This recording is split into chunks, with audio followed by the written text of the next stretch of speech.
దేని గురించి నేర్చుకుంటున్నాము? అది లోయల గురించి నేర్చుకుంటున్నాం గనుక ఈ రోజున మరొక లోయను గురించి నేర్చుకుందాం. అందుకే పరిశుద్ధ గ్రంథములో ఉండి ఒక లేఖనాన్ని చదువుదాం. చూడండి, ఆమోసు గ్రంథం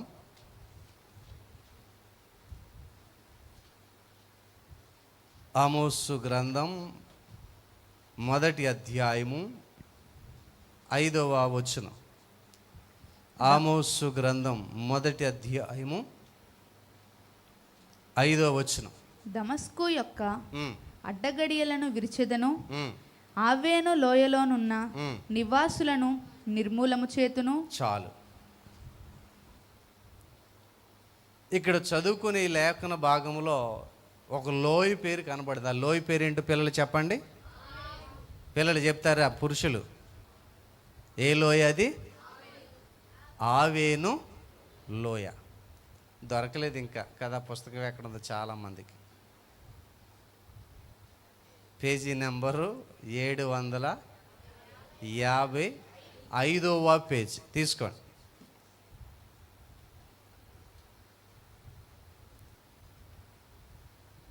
తీసుకెళ్ళి చెరుపులో పెడతారు, మళ్ళీ వచ్చేటప్పుడు ఈరోజే తీసుకొస్తారు దాన్ని.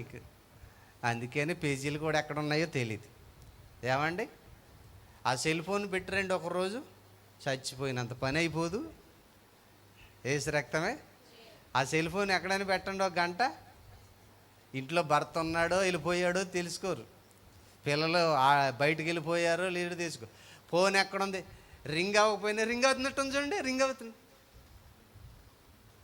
ఏమండి, ఏసు రక్తమే. స్తోత్రం కలుగును గాక.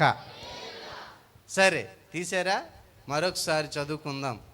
దమస్కు యొక్క గడియలను విరగొట్టేదను, ఆవేను లోయలోనున్న నివాసులను నిర్మూలము చేసేది. ఓకే, ఈ లోయ ఏం పేరు కలిగి ఉందో చెప్పండి? ఆవేను లోయ. ఈ లోయను గురించి కొన్ని పాఠాలు మనం నేర్చుకుందాం ఈరోజు. ఈ లోయను గురించి బైబిల్లో చూస్తే ఈ పేరు కలిగినది, ఈ పదము బైబిల్లో 2 సార్లు మాత్రమే కనిపిస్తుంది. ఎన్నిసార్లు కనిపిస్తుంది పిల్లలు చెప్పండి? చెప్పాలి అందరూ. 2 సార్లు కనిపిస్తుంది. ఈ లోయను గురించి కొన్నిసార్లు చూస్తే ఇది దమస్కు ప్రాంతంలో ఒక ప్రాంతంలో ఉన్నటువంటి ఒక లోయ అని ఈ చరిత్రలో కొంత వివరణ ఇస్తున్నారు. అది పూర్తిగా 100% కొంత చెప్పలేని పరిస్థితి కూడా ఉంటుంది. ఎందుకంటే ఆ రోజుల్లో సంపూర్ణంగా రాయటానికి రాసేవారు లేరు కనుక అది ఎక్కడుంది ఏంటి అనేది ఇదాని కొంచెం డౌట్లో ఉంటారు చాలామంది. అయితే ఏదేమైనా కొంచెం ముందుకు వెళ్దాం. ఇది దమస్కు ప్రాంతంలో ఉంటుంది. ఇప్పుడు ఈ లోయను గురించి కొన్ని విషయాలు మనం ధ్యానం చేయాలి అంటే మనం నేర్చుకోవాల్సినటువంటి ఒక మంచి అనుభవం ఏంటంటే ఈ పేరును గురించినటువంటి పూర్వపు మూలాల్లోకి వెళ్ళాలి. ఈ మూలాల్లోకి వెళ్తే ఈ పేరులో ఉన్నటువంటి సారం బయటకు వస్తుంది.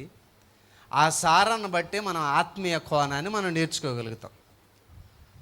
ఈ పేరును గురించినటువంటి పూర్వపు చరిత్రలోకి వెళితే ఈ ఆవేను అనేటువంటి పేరు రాకముందు దీనికి 4 పేర్లు కలిగినట్లుగా బైబిల్ చెబుతుంది. ఎన్ని పేర్లు చెప్పండి పిల్లలు? చెప్పరానా? 4 పేర్లు. మీరందరూ నా వైపు చూస్తూ వింటే మీరు టక్కని చెప్తారు. వింటారా? దాని ఏంటి మామిడికాయలు లెక్క పెడుతున్నారు ఏంటి? కొంచెం వెనక జరగండి, కొంచెం జరగండి.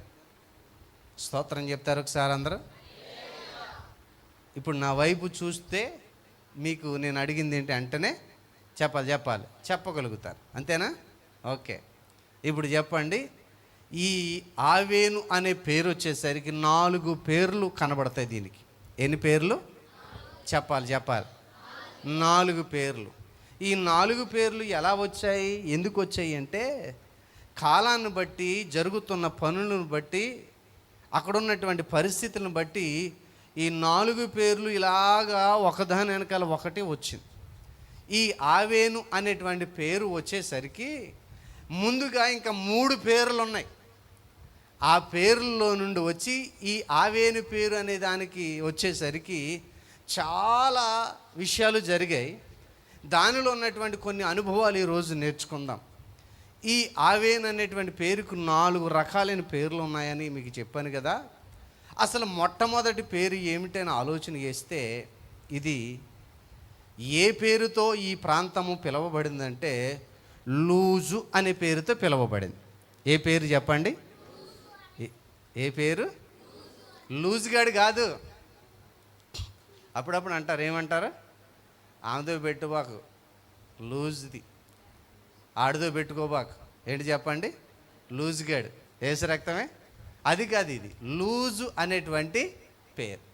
ఇది ఎక్కడుంది, ఎలాగొచ్చింది అని ఆలోచన చేస్తే, కలిద్దీలు దేశం అనబడినటువంటి, ఏమండి, ఊరు అనేటువంటి దేశంలో ఊరు అనేటువంటి ఒక మహాపట్టణం ఉంది. ఆ పట్టణ పరిసర ప్రాంతాల్లో ఉన్నటువంటిది ఒక ఊరు, చిన్న ఊరు. అదే లూజు అనేటువంటి పేరు కలిగింది. స్తోత్రం కలుగును గాక. ఈ పేరు అసలు ఎక్కడ కనిపిస్తుంది మనకి? ఈ లూజు, ఈ కలిద్దీలు ఊరు అనే పేరు ఎక్కడ కనిపిస్తుంది? ఎవరైనా చెప్పగలుగుతారా? పిల్లలు చెప్తారా? మాట్లాడరేంటి ఎవరు? ఎక్కడ కనిపిస్తుంది అంటే అబ్రహాము కాలంలో కనిపిస్తుంది. ఎక్కడ కనిపిస్తుంది చెప్పాలి పిల్లలు మీరు కూడా. అబ్రహాం. ఈ అబ్రహాము కల్దీల దేశస్థుడు. ఆ కల్దీల దేశములో ఊరనే పట్టణములో ఆ పట్టణస్థుడు. అలాగే ఆ పట్టణములో లూజు అనేటువంటి ప్రాంతంలో కూడా ఇతడు నివసించినట్లుగా బైబిల్ చెబుతుంది. ఇది లూజు అనేటువంటిదిగా కనబడుతుంది. అయితే ఈ లూజు పట్టణంలో అబ్రహాము కొన్ని సంవత్సరాలు బ్రతికాడు. బ్రతికి అక్కడ బలిపీఠమును కూడా కట్టి, అక్కడ ఆ బలిపీఠమును కూడా కట్టి దేవుని ఎరిగినప్పుడు దేవుణ్ణి ఆరాధించినట్లుగా కూడా చెప్తుంది. రిఫరెన్స్ రాసుకోండి, చెబుతాను, ఎవరిలోకి వెళ్ళొద్దు. అది ఆదికాండము 12:8 లూజు అనేటువంటిది. అక్కడ ఎందుకు చదివించట్లేదంటే తర్వాత విషయాల్లోకి వెళ్ళాలి కనుక అది రాసుకోనండి. అలాగే ఇది లూజు అనేటువంటి పేరుగా ఉన్నటువంటి పరిస్థితి. అయితే ఈ పేరు రాను కొన్ని రోజులకి ఏమైంది అని ఆలోచన చేస్తే, అబ్రహాము కాలంలో ఏ పేరుతో పిలువబడుతుంది ఈ ప్రాంతం చెప్పండి? చెప్పాలి మీరు అందరూ. శబ్దం. లూజు. ఏంటి చెప్పండి? లూజు. గట్టిగా నోరు తెరవచ్చు. బూజా. లూజు. గనుక ఈ లూజ్ అనేదిగా పిలువబడింది. ఇది రాను కొన్ని రోజులకి ఏ పేరుగా పిలువబడింది అంటే బేతేలు అని పేరు పిలువబడింది. మీరు చెప్పండి, ఏ పేరు పిలువబడింది? అందరు కలిసి చెప్పండి. ఏ పేరు? మొదటి పేరేంటి చెప్పండి? లూజ్. రెండో పేరేంటి చెప్పండి? ఈ బేతేలు అనే పేరు ఎలా వచ్చింది అని ఆలోచన చేస్తే, యాకోబు చెప్పండి మోసం చేసి పారిపోతున్న టైంలో అతడు మామైనటువంటి వారు దేశానికి వెళ్ళబోతుండగా, ఆ ప్రయాణంలో అతడు ఒక రోజున రాయి తీసుకుని తలగాడిగా పెట్టుకుని నిద్రపోతున్న సమయంలో ఒక దర్శనము కలిగింది. ఆ దర్శనం ఏ దర్శనం చెప్తారా పిల్లలు? వినలేదా? సండే స్కూల్లో చెప్పలేదా? మరి చెప్పరే. ఏ దర్శనం యాకోబు కలిగింది? చెప్పండి. అయ్యా టీచర్లా చెప్తున్నారు వీళ్ళకి, మరి మాట్లాడలే. మీరు చెప్పండి పోనీ, ఏం దర్శనం కలిగింది? అరే, ఎన్నో 100 సార్లు ప్రసంగం చేశాను నేను. యాకోబుకి ఏం దర్శనం కలిగింది? పురుషులు చెప్పండి. ఒక నిచ్చెనకు వచ్చింది. ఆ నిచ్చెన భూమి మీద నుండి చెప్పాలి పిల్లలు ఆకాశం దాకా ఉంది. ఆ నిచ్చెన మీద ఎవరు ఎక్కుతూ దిగుతూ ఉన్నారట? దేవదూతలు. అప్పుడు అతడు ఒక్కసారిగా ఉలుక్కుపడి లెగిసి, ఇది దేవుని మందిరమైన అనబడిన స్థలం అని చెప్పి ఈ దేవుని మందిరానికి గుర్తయినటువంటి పేరుని పెట్టాడు. దేవుని మందిరము లేక దేవుని ఇల్లు అనేటువంటికి అర్థం తెలుగులో అయితే ఇబ్రీ భాషలో, వారి భాషలో దేవుని మందిరం అనే దానికి బేతేల్ అంటే చాలు మటాలు. స్తోత్రం చెప్పండి. ఏమంటే సరిపోతుంది వాళ్ళు చెప్పండి? బేతేల్ అనగా అర్థం ఏంటి చెప్పండి? దేవుని మందిరం అని అర్థం. వాళ్ళైతే బేతేలుకి వెళ్దామంటే చాలు. ఎక్కడికి వెళ్దామని అర్థం? జాను ప్రణిత్ చెప్పమ్మా. బేతేలుకి వెళ్దామంటే ఎక్కడికి వెళ్దామని? నువ్వు పెద్దకి వెనక్కి తిరుగుతావు ఎందుకు? తిరగ మాకు ఈసారి నుంచే. ఓకే, ఇప్పుడు చెప్పండి. బేతేలు అంటే ఎక్కడికి వెళ్దామని? ఇప్పుడు మన ముందుకు వచ్చి బేతేలుకి వెళ్దామంటే అర్థం ఏంటి? దేవుని మందిరానికి వెళదామని అర్థం. స్తోత్రం కలుగును గాక. ఇప్పుడు ఆ పేరు బేతేలుగా మార్చబడింది. ఈ బేతేలు అనే పేరు మారి మారి మారి చూడండి, ఇట్లాగా కొన్ని సంవత్సరాలు, కొంతకాలము ఆ పేరు అలాగే వచ్చింది. ఈ బేతేలులో చాలామంది ఉన్నారు. దెబోరా ఉన్నట్లుగా కనిపిస్తుంది, ఏలియా ఉన్నట్లు కనిపిస్తుంది, తర్వాత కొంతమంది ప్రవక్తలు ఉన్నట్లుగా కనిపిస్తుంది. అన్ని రిఫరెన్స్లు మీకు ఇవ్వట్లేదు. అయితే ఈ బేతేలు పేరు మారి మారి మారి మారి అంటే బేతేలుగా పలకరించబడుతూ, ఆ పేరుతో నడిపించబడుతూ, ఆ పేరుతోనే ఆ ఊరు అలా కొనసాగుతూ, ఒక రోజుకి మరలా మరొక పేరు కూడా దానికి పెట్టడం జరిగింది. ఆ మూడో పేరు ఏంటని ఆలోచన చేస్తే బేతావేను. ఏంటి చెప్పండి? చెప్పాలి. ఈ బేతావేను, ఈ బేతావు అనే పేరు ఎందుకు వచ్చింది, ఎలా వచ్చింది అని ఆలోచన చేస్తే ఒక విషయాన్ని మనం చెప్పాలి. బైబిల్లో మనందరికీ మొదటి రాజు ఎవరు చెప్పండి? సౌలు. రెండో రాజు ఎవరు చెప్పండి? దావీదు. మూడో రాజు ఎవరు చెప్పండి? చెప్పండి. ఎవరు పెద్దోళ్ళు? మీరు కూడా చెప్పవచ్చు. మూడో రాజు ఎవరు చెప్పండి? సొలొమోను. నాలుగో రాజు ఎవరో? అగరేంటి? నాలుగో రాజు వచ్చేసరికి 2 చీలికలుగా మారిపోయింది. ఇజ్రాయేలులు 12 గోత్రాల వారికి ఇప్పుడు వరకు 3 ఏకరాజ్య పరిపాలన చేస్తే సొలొమోను కొడుకు తర్వాత, లేక సొలొమోను తర్వాత ఈ 12 గోత్రాలు చీల్చబడి 10 గోత్రాలేమో ఒక రాజ్యంగాను, 2 గోత్రాలేమో ఒక రాజ్యముగా, 2 రాజ్యాలుగా మార్చబడ్డాయి. ఆ 2 రాజ్యాల పేర్లు ఏంటంటే, ఒకటేమో ఇశ్రాయేలు రాజ్యమని, ఒకటేమో యోధా రాజ్యమని. చెప్పండి మీరు ఇప్పుడు. ఒకటి ఇజ్రాయేలు రాజ్యమని, రెండోది యోధా రాజ్యమని. ఈ యోధా రాజ్యానికి ఏమో రెహబాము అనేటువంటి సొలొమోను కొడుకు రాజుగా ఉంటే, 10 గోత్రాలకి ఇజ్రాయేలు రాజుగా ఎవరున్నారు చెప్పండి? యెరోబాము. చెప్పండి ఎవరు?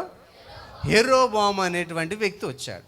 అయితే ఈ ఇజ్రాయేలు రాజ్యంలో రాజుకున్నటువంటి యెరోబాము ఏం చేశాడు అంటే, ఈ యెరూషలేములో దేవుని మందిరం ఉండుట ద్వారా ఇజ్రాయేలులో రాజ్యంలో ఉన్నటువంటి ప్రజలందరూ కూడా ఆ యెరూషలేముకు, ఆ ప్రాంతానికి పూజ చేసుకోవటానికి లేక ఆరాధించడానికి వెళుతుంటే, రాణులందరూ కూడా ఆ యెరూషలేముకు, ఆ యోధా పట్టణ ప్రాంతాలకు వెళితే, నా రాజ్య ప్రజలందరూ కూడా యోధా రాజ్యంలో కలిసిపోయి నా రాజ్యం బలహీనమైపోయి, ఎందుకంటే ఆ ఊరు వెళ్తున్నారు కదా వీళ్ళందరూ, ఎక్కడికి? యెరూషలేముకి. అక్కడికి వెళ్ళి ఏం చేసి వస్తారు వీళ్ళు? చెప్పాలి. దేవుణ్ణి ఆరాధించి వస్తారు. ఇలాగ వెళ్ళి యోధా రాజ్యంలో కలిసిపోతే ఇజ్రాయేల్ రాజ్యం పడిపోద్దేమో, ఒకరోజు నన్ను కూడా దించేసేసి ఈ రాజ్యాన్ని వేరే వాళ్ళు లాగేసుకుంటారు అనేటువంటి ఒక భయానికి లోనయ్యి అతడేం చేస్తాడంటే, యోధా రాజ్యములో, ఆ యోధా రాజ్యము ఇజ్రాయేలు రాజ్యములో ఏలుతున్నటువంటి యెరోబాము బేతేలును రాజధానిగా ఎంచుకున్నాడు. ఏం చేసుకున్నాడు చెప్పండి? ఈ బేతేలు అనే పేరు అప్పుడు దాకా ఉంది. ఈ బేతేలు అనేది ఇంకా కంటిన్యూ అవుతుంది, కానీ అప్పుడప్పుడు ఈ పేర్లు వస్తాయి. అయితే ఈ బేతేలులో రాజధానిగా ఎంచుకొని అక్కడ ఏం చేశాడంటే, ఇజ్రాయేలు ప్రజలు ఆ యోధా దేశానికి వెళ్లకుండా ఉండటానికి ఇక్కడ మన గుడిని నిర్మించి ఇక్కడే ఆరాధన చేయనట్లుగా, పూజ చేయనట్లుగా మనం 2 గుళ్ళు కడదామని ఒక ప్రాంతంలో ఈ బేతేలు అనే దాంట్లో ఒకటి నిర్మాణం చేసి అక్కడ ఏం చేశాడంటే, ఐగుప్తిలో పూజ చేసినటువంటి, లేక ఐగుప్తి నుండి వచ్చినప్పుడు పూజ చేసినటువంటి ఒక దూడను పెట్టి మీరు ఇక నుంచి యోధా దేశానికి వెళ్ళవసరం లేదు, ఇజ్రాయేల్ దేశంలో లేక ఇజ్రాయేల్ ప్రాంతంలో ఈ దూడే ఐగుప్తి నుండి తీసుకొచ్చిన మన దేవుడని పూజ చెయ్యండి అని పూజ ప్రారంభించాడు. ఏం జరిగింది ఇప్పుడు చెప్పండి? పూజ ప్రారంభమైంది. చెప్పండి, మీరు చెప్పండి. దేనికి పూజ చేస్తున్నారు వీళ్ళు? దూడకి. ఎన్నిటికి రిఫరెన్స్లు ఇవ్వమంటారా? చదవండి ఒకసారి. బేతేలు యాకోబు పెట్టిన దానికి రిఫరెన్స్ ఇచ్చానా మీకు? రాసుకోండి. అది కూడా ఆదికాండం 28:19 వచనం. ఇప్పుడు బేతావేను అనే దాని గురించి రిఫరెన్స్ మీకు ఇస్తాను.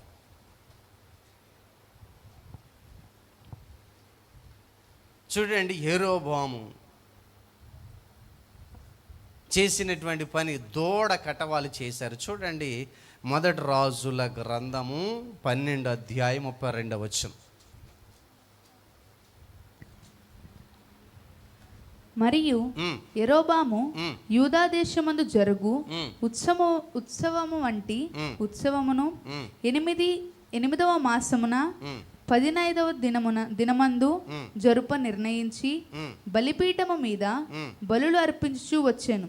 ఈ ప్రకారము బేతేలు నందును తాను చేయించిన దూడలకు, చూడండి ఏంటంట, బేతేలు నందు ఏమున్నాయి చెప్పండి అక్కడ? తాను చేయించిన దూడలకు. తాను చేయించిన ఏంటంట? దూడలంటే ఏంటి? గేదెలో. ఏంటి చెప్పండి అమ్మా పిల్లలు, చెప్పండి ఏంటది? గేదెలను నిలబెట్టి బలులు అర్పించుచుండెను. బలులు అర్పిస్తూ వచ్చారు. చాలిక. చూడండి, ఇప్పుడు ఇలాగ మారినటువంటి పరిస్థితిని బట్టి ఇక్కడ ఉన్నటువంటి ప్రవక్తలు ఏం చేశారు అంటే, ఈ పూజ, ఈ విగ్రహారాధన లేక లోక సంబంధమైన తీరును చూసి ప్రవక్తలు దీనికి ఏం పేరు పెట్టారు అంటే, ఇందాక చెప్పాను, బేతావేను అని పేరు పెట్టారు. స్తోత్రం చెప్తారా? ఏంటి ఇంకొకసారి చెప్తారా? హుషారుగా చెప్తారా? సంతోషంగా చెప్పగలుగుతారా? చేతులెత్తి చెప్తారా? హల్లెలూయా! ఇంకొకసారి పంజాబ్ హల్లెలూయా చెప్పండి. హల్లెలూయా!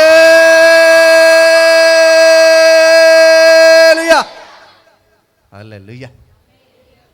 అది ఈ చుట్టుపక్కల ఉన్న దెయ్యాలు ఎక్కడికో పారిపోయి ఉంటాయి. చూడండి, ఎవరైనా గడ్డి పెద్ద అయిన వస్తుంటే పిల్లలు దాక్కుండి ఎలా చూస్తారా? అట్టాగే మన అల్లేలికి దెబ్బకి ఏంట్రీ శబ్దం వచ్చిందని పారిపోయి అక్కడికి వెళ్ళి చూస్తాయి. ఏడ్రా ఈ చచ్చి వాళ్ళు ఏంటి ఇంత గట్టిగా అరుతున్నారు? ఎక్కడికో వెళ్ళిపోయి చూస్తాయి. ఏంటయ్యి? దెయ్యాలు. వెళ్ళనిచ్చారా ఉంచుకున్నారా?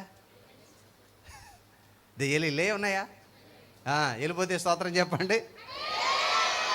ఇప్పుడు ఈ మూడో పేరు ఎలా వచ్చిందంటే, విగ్రహారాధన చేయటం ద్వారా ఆ విగ్రహారాధనకు తగ్గినటువంటి పేరు, దాన్ని ఎవరన్నా తర్వాత 4వ పేరు చెప్పినప్పుడు చెప్తాను మీకు. ఆ విగ్రహారాధనలో నుంచి వచ్చినటువంటి పేరే చెప్పండి, బేతావేన్. ఈ బేతావేన్ అనేటువంటి పేరు కనిపిస్తుంది.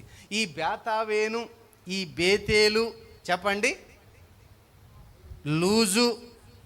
లూజన్నా, బేతావేనన్నా, బేతేలన్నా అదే అక్కడ జరుగుతున్న సందర్భమే. ఒక రిఫరెన్స్లో లూజు అని కనబడుతుంది. లూజ్ అంటే ఏంటి? బేతవేన్ అనొచ్చు, బేతేల్ అనొచ్చు, ఆవేన్ అని కూడా అనొచ్చు. అందుకనే ఇప్పుడు ఆవేన్ అనే పదం బైబిల్లో తేరు చూస్తే 7 చోట్ల రాయబడి ఉంటుంది. ఆ రిఫరెన్స్ మీకు ఇవ్వట్లేదు, జస్ట్ ఐడియా కోసం చెప్తారా. 7 చోట్ల రాయబడి. ఇప్పుడు 4వ పేరు ఏంటి? ఇప్పుడు మీ అందరికీ బాగా తెలిసింది, అది ఆవేన్. ఏంటి చెప్పండి? ఆవేన్. ఏంటి చెప్పండి? ఆవేన్. ఈ ఆవేన్ అనే పదము కూడా ఎందుకు వచ్చిందంటే, ఈ బేతావేన్ అనే పదములో నుంచి నాలాంటోళ్ళు మీలాంటోళ్ళు ఇది బేతావేన్ అంటానికి తిరగక రాన్ ఏమైపోయిందంటే ఆవేన్ అనే పదం వచ్చింది. స్తోత్రం చెప్పండి. అందుకనే ఈ పదాన్ని ఆమోషు గ్రంథంలో చూడండి, రాయబడి ఉంటుంది.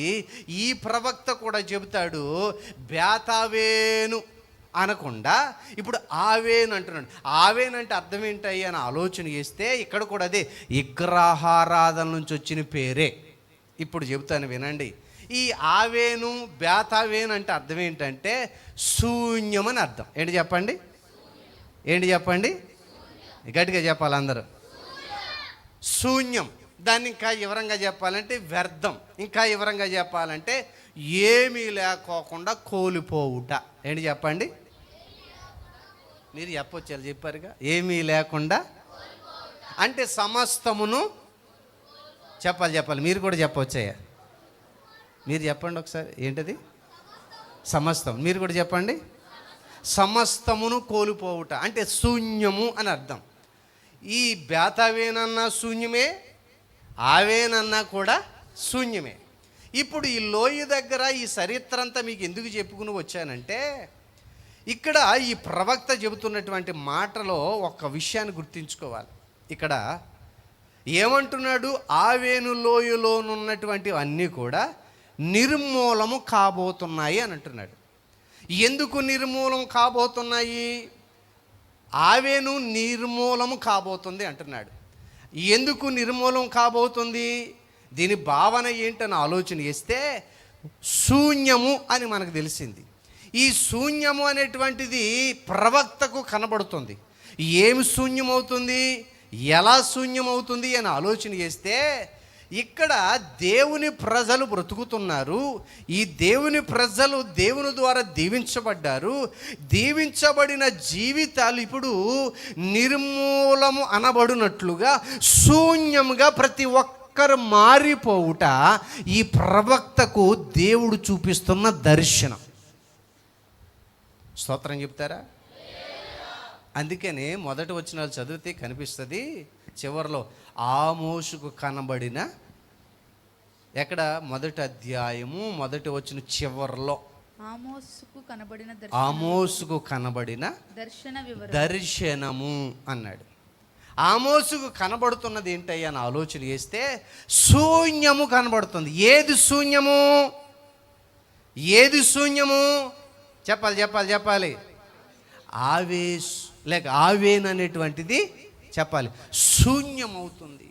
అంటే వీరి జీవితాలన్నీ కూడా సర్వనాశనము కాబోతున్నాయి. ఎలా సర్వనాశనం కాబోతున్నాయి అంటే దేవుని కృప తొలగిపోయింది, దేవుని కాపుదల తొలగిపోయింది, దేవుని సన్నిధి కోల్పోయారు. ఇప్పుడు సర్వనాశనము కాబోతున్నారు. అయితే ఇంతవరకు వీళ్ళు 3 పువ్వులు చెప్పాలి పిల్లలు, 6 కాయలు. ఇంకా కొంతమంది చెప్పండి 60 కాయలు 30, ఎవరు చెప్పానా? 30 పువ్వులు చెప్పండి. కొంతమంది చెప్పండి, అదన దానికి డబల్ చేయండి. 120 పువ్వులు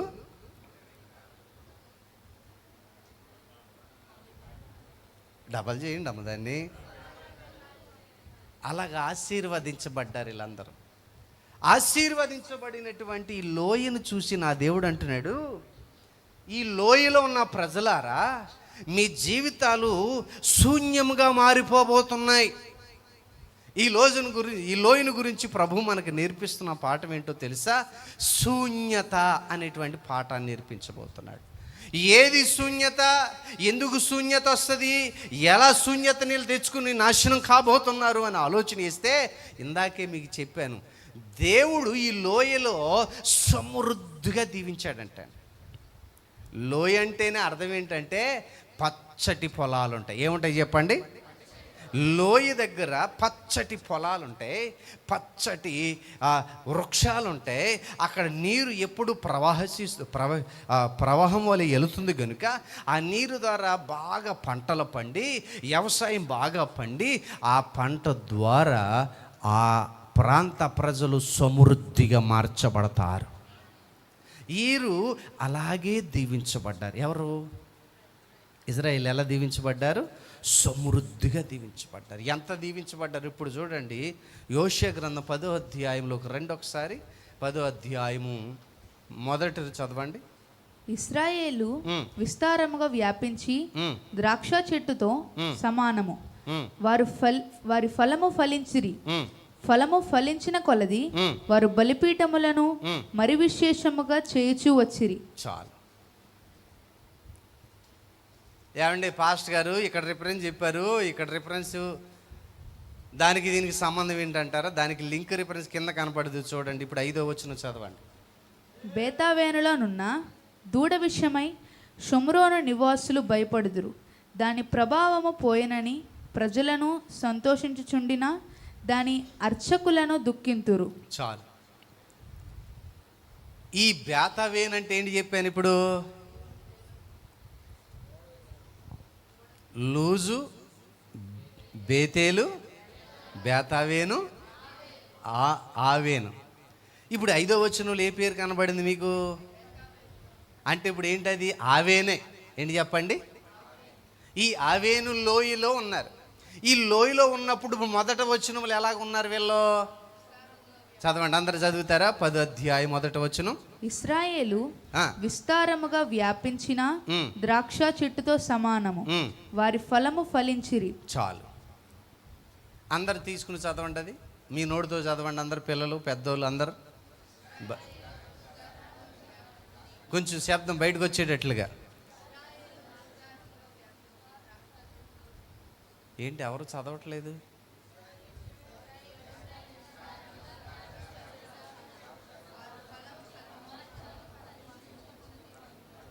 వీళ్ళంటే బహుగా దీవించబడ్డారంట. దీవించబడ్డారా లేదు? ఈ వచ్చినని బట్టి చెప్పండి, మీరు చెప్పండి తల్లులు.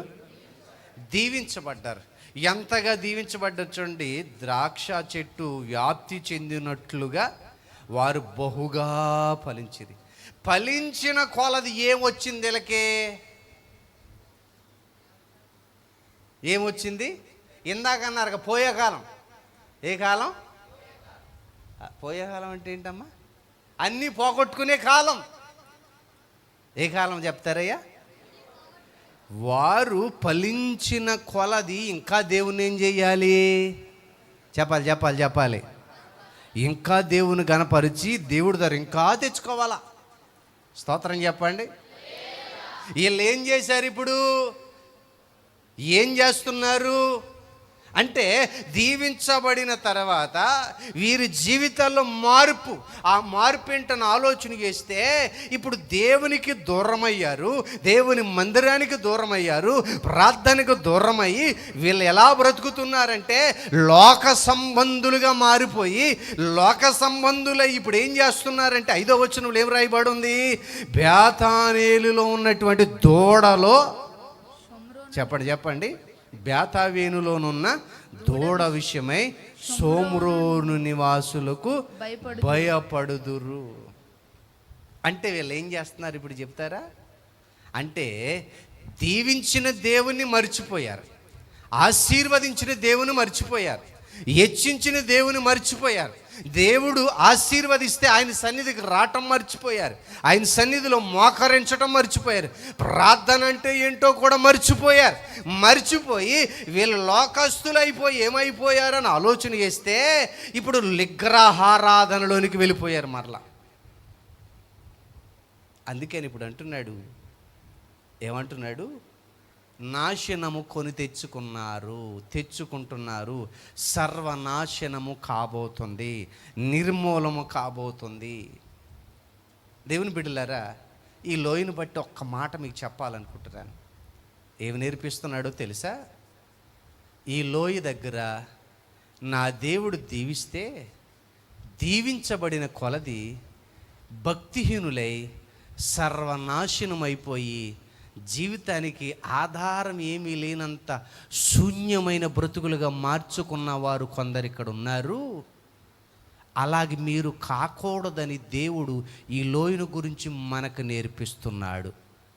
అర్థమైందండి? మళ్ళీ చెప్పనా?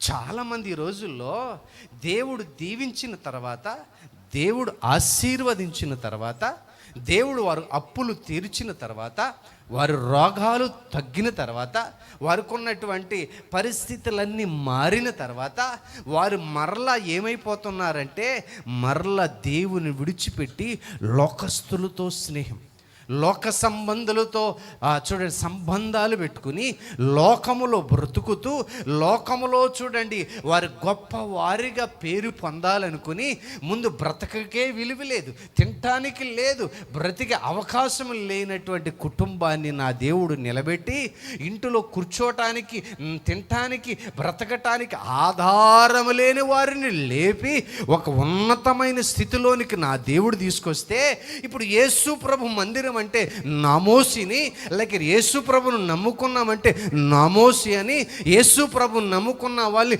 తక్కువ చూపు చూస్తారని ఇప్పుడు వీరందరూ ఏం చేస్తున్నారంటే యేసు ప్రభువును కొనని వారి వలె ప్రవర్తించుచు యేసు ప్రభు మాకు సంబంధం లేదన్నట్లుగా లోకస్తుల మధ్యలో ప్రవర్తిస్తూ వారి జీవితాన్ని చివరికి సర్వనాశనము చేసుకుంటున్నారు. నేనంటాను,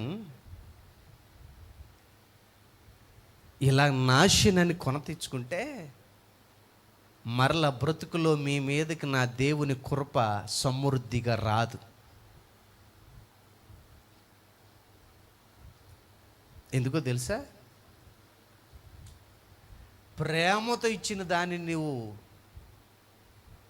సద్వినియోగం చేసుకోక దాన్ని అలుసుగా చేసుకొని బ్రతికితే నువ్వు మరలా వచ్చి అడిగిన మొదట ఇవ్వబడిన కృప నువ్వు కోల్పోతేనంట తర్వాత వచ్చే కృప నీకు సమృద్ధిగా దొరకదని బైబిల్ చెప్తుంది. యోధా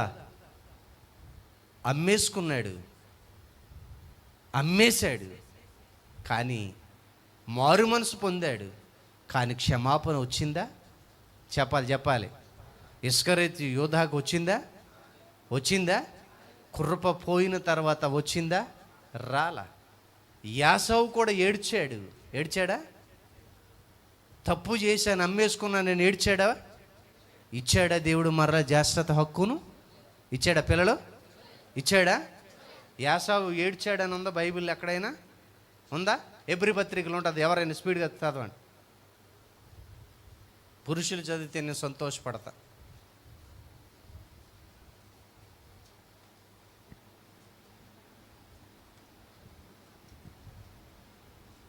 ఒక పూట కూటి కొరకు రిఫరెన్స్ చెప్పండి ఒకసారి.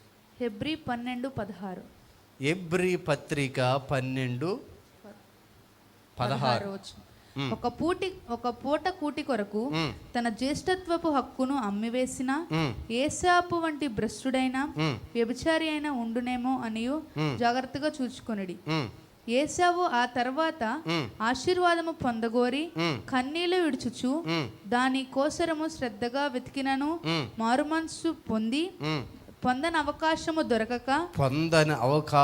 దొరకక విసర్జింపబడినని మీరెరుగుదురు. చాలు. మళ్ళీ ఉపవాస ప్రార్థన చేశాడంట, కన్నీటి ప్రార్థన చేశాడంట, కానీ మొదట ఇవ్వబడిన కృప అతడికి మరలా చెప్పాలి ఇవ్వబడాల. ఈ లోయ దగ్గర మన దేవుడు మనకి నేర్పిస్తున్న పాఠం ఏంటో తెలుసా? మనం యోషియా గ్రంథంలో చదువుకున్నాం కదా, వాళ్ళు ఎంతగా దీవించబడ్డారంట, బహుగా ఫలించి ఒక ద్రాక్ష చెట్టు వ్యాప్తి చెందుతూ గెలలు పాదు వేసుకుంటూ చూడండి, అది ఎదుగుతూ ఎంత విస్తరించిందో అంతగా దీవించబడ్డారంటండి ఇశ్రాయేలులు. దీవించబడిన కొలది వీళ్ళు దేవునితో అంటగట్టబడి దేవునులు ఎదిగితే వారు అది ఎదుగుతూ ఆ పొదుగుతూ వారు సియోను అంటుకోగలిగినంత దీవెన పొంది దీవించబడేవారు. అయితే వారు దీవించబడిన కొలది వారి నామోసికి ఫీల్ అయ్యారు. నిజమేనండి. చాలామంది కొంతమందిని చూస్తామండి, దేవుని మందిరానికి వచ్చేటప్పుడు ఆ రోజుల్లో భక్తి పరులాగా బైబిల్ పట్టుకుని ఆత్మీయంగా వచ్చేవారు. ఈ రోజుల్లో బైబిల్ అందరికీ కనబడేటట్లు తేవట్ల. ఎందుకో తెలుసు, నామోసిగా ఉంది బైబిల్ చేతిలో ఉంటే జనానికి. అసలు భూలోకంలో మనుషులు ఎదుటున్నావంటే ఎవరు? అసలు నువ్వు కనబడుతున్నావంటే మనుషుల కళ్ళల్లో ఎవరున్నారు నీ ఎదుట? అసలు నువ్వు బైబిల్ తేటానికి నువ్వు భయపడ్డ కారణం ఏమిటి? అసలు ఉంచిందే దేవుడైతే కరోనా టైంలో ఆకులు రాలినట్లుగా రాలిపోతే దేవుని కృప నీకు తోడుగా ఉండి అందరితో పాటు నువ్వు కాలంలో కలిసిపోకుండా నా దేవుడు నేను సజీవ లెక్కలో ఉంచితే ఆయన గ్రంథాన్ని మోసుకు రావటానికి, ఆయన గ్రంథాన్ని పట్టుకు రావటానికి నీకు నామాసి. చాలామంది దేవుని కృపను కోల్పోయి సర్వనాశనం అయిపోతున్నారు. ఈ లోయ దగ్గర అదే పాఠం నేర్పిస్తున్నాడు. కూడవచ్చిన వారులారా, ఈ లోయ దగ్గర ప్రభు మనకేమి నేర్పిస్తున్నాడు తెలుసా? నువ్వు దీవించబడుతున్న కలది ఒదిగిపోతూ ఉండు. బంధువుల మధ్యలో ప్రెస్టేజ్గా ఫీల్ అయ్యి దేవుని తక్కువ చేశావా? ఒకవేళ దేవుడే అది చూసి నిన్ను తక్కువ చేశాడా, నీ జీవితం నాశనపు అంచుల్లోకి వెళ్ళిపోతాం. మరలా నువ్వు దేవుని సంఘాన్ని, దేవుని నామాన్ని బంధువుల మధ్యలో, సంఘం మధ్యలో, సమాజం మధ్యలో నువ్వు దేవునిని తక్కువ చేసావా? ఆయన కృప నీకు తక్కువ చేశాడా, నీ జీవితం నాశనపు అంచుల్లోకి వెళ్ళిపోద్ది. చివరికి మిగిలేదేంటో తెలుసా? శూన్యం. ఇప్పుడు ఆమోసు ప్రవక్తకు కనిపిస్తుంది, ఈ ప్రవక్తకు కనిపిస్తున్న దర్శనములు ఏంటో తెలుసా? ఈ బేతేలు లేక బేతవేను, ఈ ఆవేను ప్రాంతము శూన్యంగా మారిపోబోతుంది. శూన్యంగా మారిపోతుంది. ఈ పట్టణం ఇప్పుడు దాకా కలకలలాడుతూ పచ్చగా సమృద్ధిగా పిల్ల పాపలతో వర్ధిల్లుతున్న ఈ దేశము లేక ఈ ప్రాంతము, ఈ ఊరు ఇప్పుడు దాకా సమృద్ధిగా ఉంది. ఈ పట్టణం ఎందుకు ఇలా జరుగుతుంది? ఎందుకు ఇలా మారిపోతుంది? ఎందుకు ఇది మోడి బారిపోయిన స్థితికి మారిపోతుంది? పచ్చగా ఉన్న చెట్లు ఎందుకు ఎండిపోతున్నాయి? పచ్చగా ఉన్న పొలాలు బీడి బారిపోతున్నాయి ఎందుకు అని ఆలోచన చేస్తే వీళ్ళు దేవుని నామాన్ని తక్కువ చేశారు, దేవుని సన్నిధిని తక్కువ చేశారు, దేవుని పేరునే సమాజంలో చెప్పడానికి సిగ్గుపడుతున్నారు. నీకు హోదా వచ్చిందని ఫీల్ అయిపోతున్నావు రీజు. అసలు బ్రతుకే లేదు నీకు. ఒకప్పుడు నీకు హోదా ఇచ్చింది ఎవరు? నీ పేరు నిలబెట్టింది ఎవరు? అసలు నిన్ను నిలబెట్టి నిన్ను స్థితిలో ఉంచింది, నీకు దీవెన, నీకు ఆశీర్వాదం, నీకు ఆరోగ్యము, నీకు ఉన్నతమైన కృపనిచ్చింది దేవుడు. ఆయన ఇస్తేనే నీ పేరు పెరిగింది. ఆ పేరే హోదాగా ఫీల్ అయ్యి ఆ దేవుణ్ణి మరలా పక్కన పెడితే దేవుని కృప దూరం అయితే సర్వనాశనము రాబోతుందని ఇక్కడ బైబిల్లో ప్రవక్త ద్వారా, ఈ లోయ ద్వారా నేర్పిస్తున్నాడు. సహోదరుడా, సహోదరి, జాగ్రత్త పడు. దేవుని నామాన్ని అందరి ముందు ఒప్పుకోగలుగుతున్నావా? నేను దేవుని బిడ్డనని చెప్పగలిగిన ధైర్యం నీకుందా? నేను క్రైస్తవుడును, ఇది నేను చెయ్యను అని చెప్పగలిగిన దమ్ము, ధైర్యం వచ్చిందా? వచ్చిన రోజువే నువ్వు నిజమైన దానియేలు. వచ్చిన రోజునే నీవు షడ్రిక్, మెషక్, అబేద్నెగోలు. వచ్చిన రోజువే నువ్వు నిజమైన మొద్దుకయ్యవే. నా దేవుడు వారి పక్షంగా నిలబడతాడు, వారిని లేపుతాడు. భూమిని తల్లకిందులు చేసైనా సరే నీ తలను పైకెత్తగలుగుతాడు. ఎక్కడైతే దేవుని నామాన్ని సిగ్గుపరిచావో, ఎక్కడైతే దేవుని నామాన్ని కిందకు తొక్కివేశావో, సాతానుని తలను తొక్కివేస్తాడు. జాగ్రత్త. చాలామంది భక్తి పెరిగే కొలది, దీవెన పెరిగే కొలది, ఆశీర్వాదం పెరిగే కొలది దేవునిలో వదగవలసిన వారు దేవునిలో తగ్గిపోతూ సతికిలు పడుతున్నారు. యేసు రక్తమే స్తోత్రం చెప్తారా? గనుక ఈ పేరు రాను చివరికి ఒకప్పుడు అబ్రహాము కాలంలో బలిపీఠములు అర్పించే గొప్ప స్థలం, ఏలే కాలంలో శిష్యుల పాఠశాల ఉండి ఆరాధించే స్థలం, దెబోరా కూడా ప్రాంతాల్లో ఉండి దేవుని ఘనపరిచే స్థలం. కానీ ఈ స్థలం ఇప్పుడు ఏమైపోయింది? ఒక విగ్రహారాధనకు నిలమైపోయి అది పేరు మార్చుకుంది. దేవుని పేరును తీసేయడానికి కారణం ఏంటో తెలుసా? బేతేలు అంటే దేవుని సంఘం అని అర్థమైతే ఇక్కడ సంఘముగా లేరు గనుక ప్రవక్తల నోట నా పేరు మార్చేశాడు. ఆ పేరేమైంది ఇప్పుడు? బేత వేణు. అలాగే తర్వాత వచ్చినటువంటి ప్రవక్త ఏం చేశాడు? ఆవేను. అంటే ఈ రెండు పేర్ల అర్థం ఏంటో తెలుసా? శూన్యం అనే అర్థం. ఈ రోజున నా దేవుడు కూడా నిన్ను దీవించబడిన వారి పేర్లో ఉంచాడేమో, దీవించబడిన వారి కుటుంబాల సంఖ్యలో నీ కుటుంబాన్ని ఉంచాడేమో. ఒకవేళ ఎర్రవేగి చలివేడితనానికి వెళ్ళి దేవుని నామాన్ని ఒకవేళ తక్కువ చేస్తే నీ పేరు కూడా మారిపోయే ప్రమాదం ఉంది. జాగ్రత్త. కొంతమందిని చూస్తుంటే దీవెన రాగానే, అప్పులు తీరంగానే, ఉద్యోగం రాగానే, వ్యాపారం పెరగంగానే, లేకపోతే ఇంకొక జాబ్ రాగానే క్రైస్తవుడని చెప్పటానికి సిగ్గుపడే మనుషులు ఉన్నారు. బైబిల్ చెబుతుంది, పెద్దోళ్ళు చెబుతారు, నేల కరిచేస్తారంట ఒకరోజు. ఏం చేస్తారు? దానికి అర్థం ఏంటో తెలుసా? కరిపిస్తాడు దేవుడు అవసరమైతే. నెబుకద్నెజరు ఏమయ్యాడు చెప్పండి? ఏం చేశాడు? నేల పట్టం కాదు, గడ్డి తినే స్థితికి వెళ్ళిపోయాడు.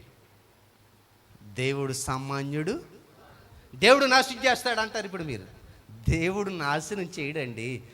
దేవుడు ఇప్పుడు దాకా ఆయన రెక్కలు నీ మీద ఉంచాడు. ఏం చేశాడు? రెక్కలు ఆయన మీద ఉంచాడు. గెద్ద తన్నికి పోయినట్లుగా అపవాది చేత తన్నికి పోకుండా ఉండినట్లు ఆయన రెక్కలు, రక్షించే రెక్కలు నీ మీద ఉంచాడు. ఆయన మాట వినక, ఆయన నామానే తక్కువ చేసి, ఆయన సన్నిధికి రాక, ఆయన సన్నిధిలో ప్రార్థన చేయక, నీవు ఆయన్ని చెబితే నీ హోదా తగ్గిపోతుందని ఆయన్నే పక్కన పెడితే నాతో పనేముందరు ఆయన చెయ్యులు తీస్తే ఇప్పుడు ఎవరి చెయ్యులు వస్తాయి నీ మీదకి చెప్పండి? చెప్పాలి. దేవుని చెయ్యులు లేకపోతే ఎవరి చెయ్యులు వస్తాయి? అది తెలుసు మీకు. ఆ చెయ్యల్లో నువ్వు పడిపోకుండా బ్రతికితే నీ క్షేమం. అందుకే ఈ లోయ నేర్పిస్తున్న పాఠం ఏంటో తెలుసా? భక్తి ద్వారా దీవించబడి దీవెనలో ఉండవలసిన వారు శూన్యముగా నేర్చుకున్నారు. శూన్యతను తెచ్చుకుని సర్వనాశనం అయిపోయారు. మీరు అలా కాకూడదని ఈ భక్తుడు మనకి ఈ రోజున నేర్పిస్తున్నాడు. ఈ రోజున నీ భక్తి ఉందా? ప్రార్థన ఉందా? ఆయన మందిరానికి హుషారుగా వస్తున్నావా? ఆయన మందిరం హుషారుగా ఆరాధన చేయగలుగుతున్నావా? వాక్యాన్ని హుషారుగా వినగలుగుతున్నావా?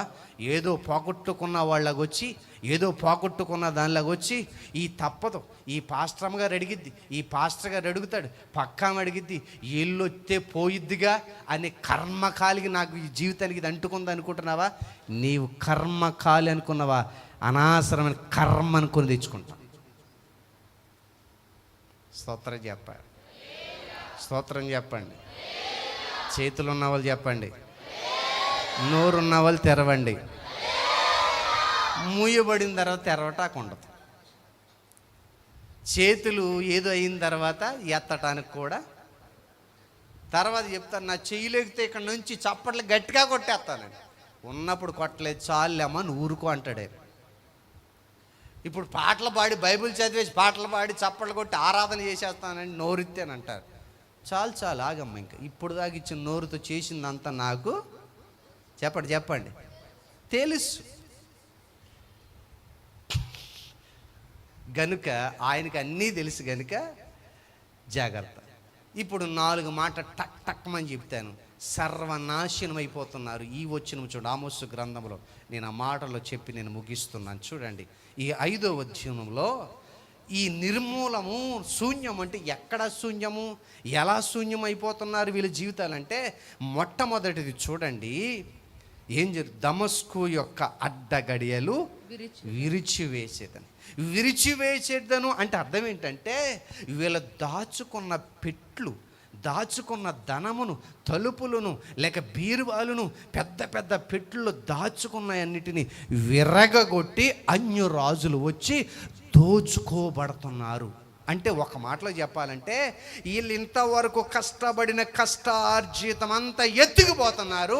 కష్టార్జితం అంతా ఎత్తుకుపోతే ఇంక మిగిలింది ఏంటది? శూన్యం.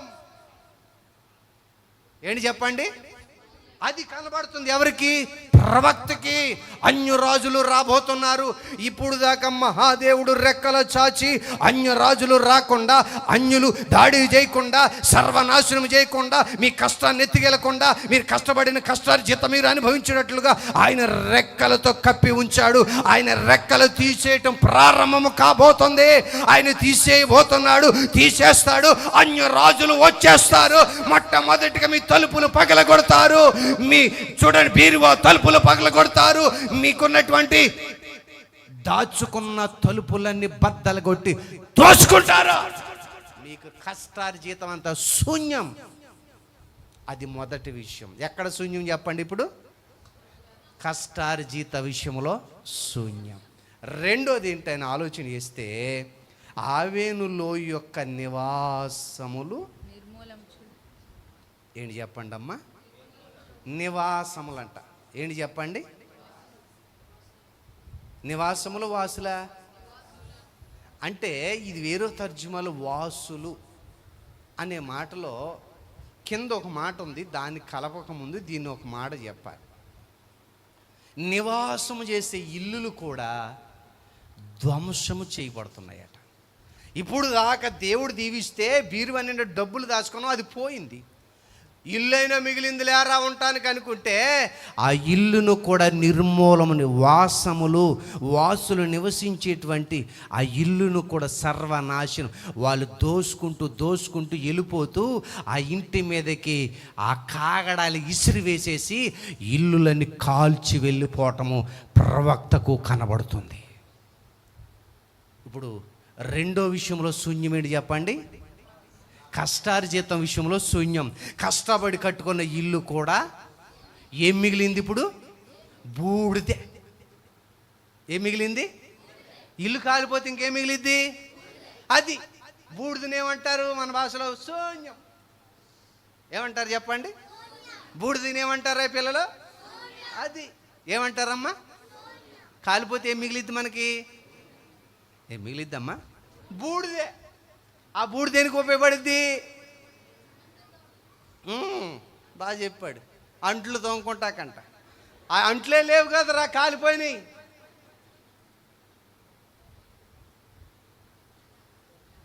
ఒకటి, నువ్వు కష్టార్జితంలో శూన్యం. రెండోది, నువ్వు కట్టుకున్న నివాసాలు శూన్యం.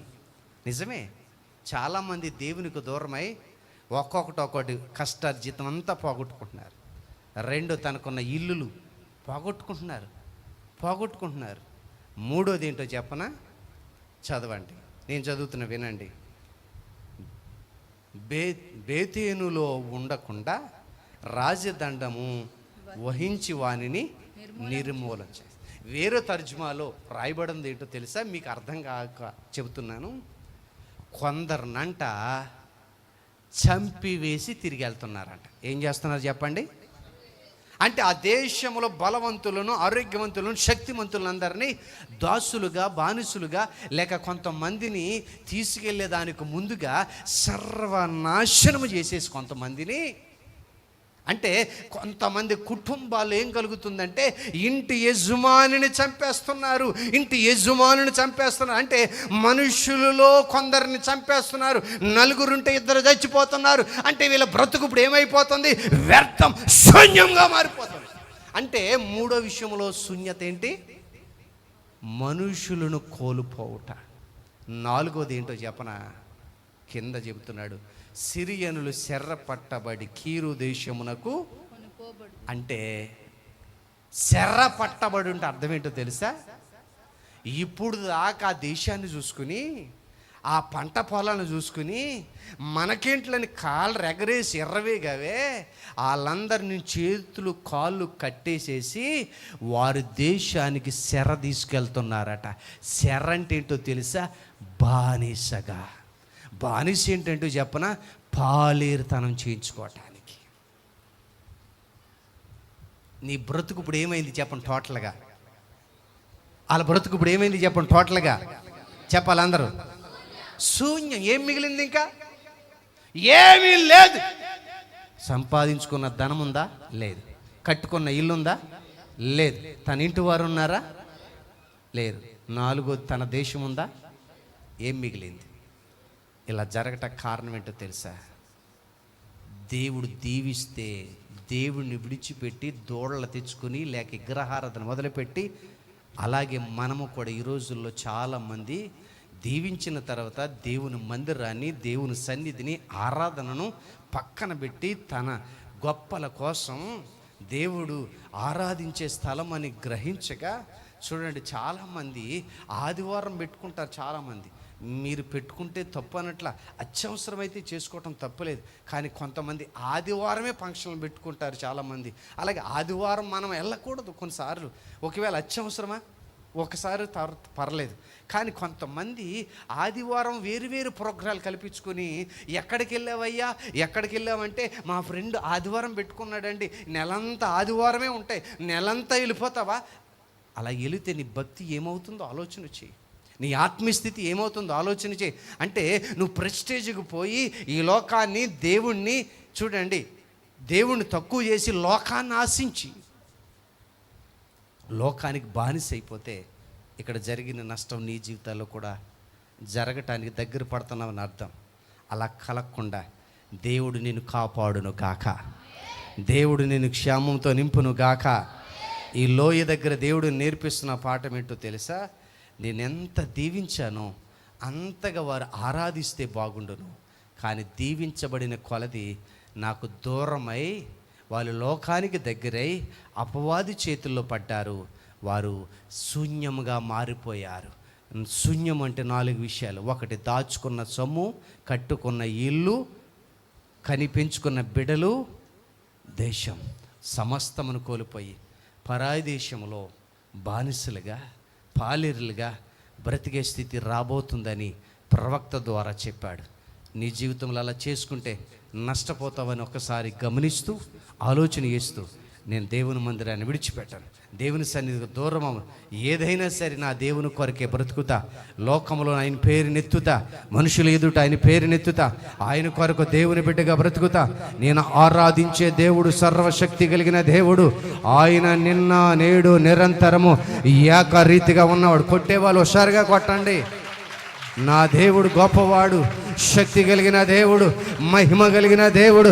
ఆయన కొరకే నేను బ్రతుకుతా, చావైనా రేవైనా ఆయన కొరకే అని తీర్మానము చేసి బ్రతకగలిగితే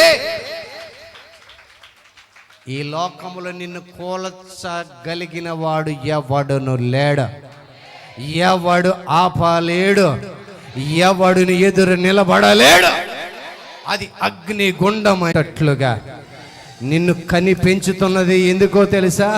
సాతాను ముందు తల దించుకోవటానికి కాదు, తల ఎత్తుకొని వాడి తలను తాకడానికే.